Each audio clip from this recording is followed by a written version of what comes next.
Assalamualaikum warahmatullahi wabarakatuh. Saya Helmi Dianti Putri akan melakukan video presentasi untuk praktikum kedua. Langsung saja untuk soal nomor 1 mengenai sorting objek yang akan diimplementasikan pada storing objek mahasiswa. Nah, di sini akan mengurutkan data berdasarkan NIM. Nah, karena NIM saya ganjil, saya akan menggunakan metode bubble sort dan insertion sort. Nah, langsung saja kita demokan programnya, kita running.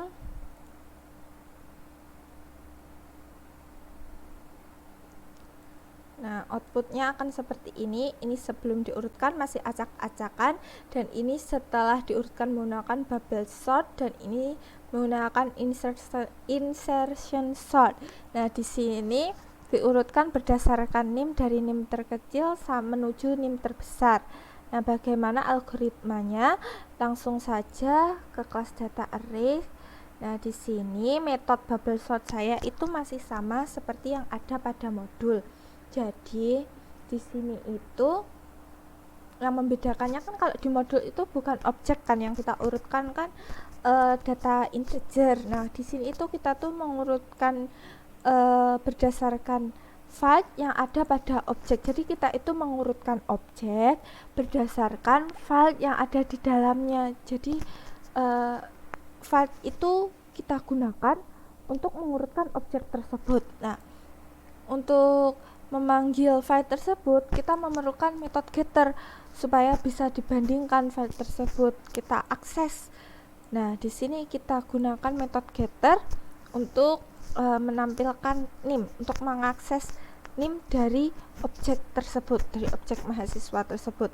Nah, di sini logikanya menjadi jika NIM mahasiswa ke I ini lebih besar dari mahasiswa sesudahnya, maka metode swap akan diakses. Nah, di sini tuh metode swap ini untuk melakukan pertukaran ya. Di sini metode swapnya dikirimkan argumen I dan I plus 1. Nah, di metode swap ini ada parameter 1 dan 2. Nah, di sini dilakukan pertukaran. Di sini ada temp dengan tipe data mahasiswa. Nah, di sini diberi nilai mahasiswa ke 1 dan mahasiswa ke 1 diberi nilai mahasiswa 2 dan mahasiswa 2 diberi nilai mahasiswa ke 1. Nah, seperti itu. Nah, untuk metode insertion sort-nya kan itu mengurutkan data dari data ke 1 dibandingkan dengan data ke 0, kemudian data kedua kita bandingkan dengan data ke 1, kemudian data ke 1 tersebut kita bandingkan lagi dengan data ke 0, begitu seterusnya. Nah, lanjut di sini kan ker-in-nya sama dengan 1. Nah, yang dimaksudkan dimulai dari ke 1 tadi loopingnya. Nah, di sini ada temp dengan tipe data mahasiswa diberi nilai mahasiswa ker-in ya. Nah, di sini I sama dengan ker-in. Dan di sini ada pengkondisian while di mana operatornya itu logika AND. Jadi dua pernyataan di sini harus bernilai true agar pengkondisian while ini berjalan.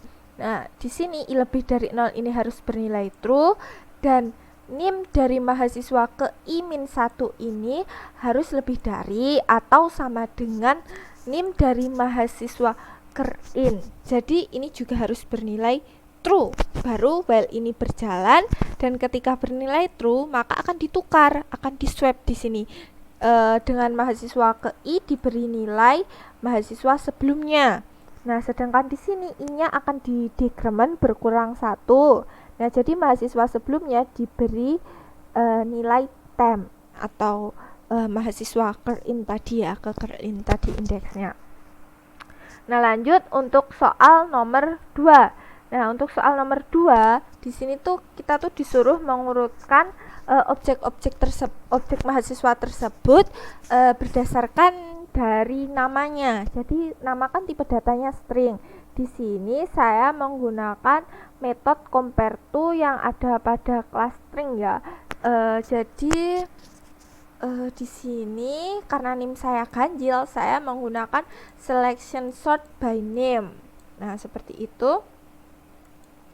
Di sini outputnya akan urut sesuai abjadnya dari A sampai abjad terbesar ya. Nah, seperti itu. Bagaimana algoritmanya, bagaimana metode tersebut. Nah, di sini metode selection sort-nya masih sama seperti yang ada pada modul. Bedanya itu di sini itu pada pengkondisian if-nya kita itu menggunakan compare to. Nah, jadi di sini tuh menggunakan ini, mengembalikan nilai.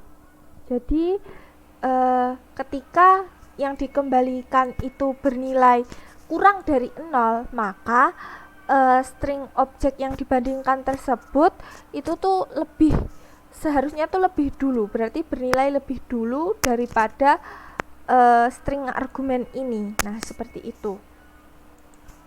Jadi di sini ketika nama mahasiswa ke I ini di-compare dengan nama mahasiswa ke min ini bernilai kurang dari 0, maka di sini min akan diberi nilai sama dengan I dan terjadilah dipanggil metode swap untuk melakukan pertukaran. Nah, metode swap ini diberi argumen awal dan argumen min. Nah, seperti itu.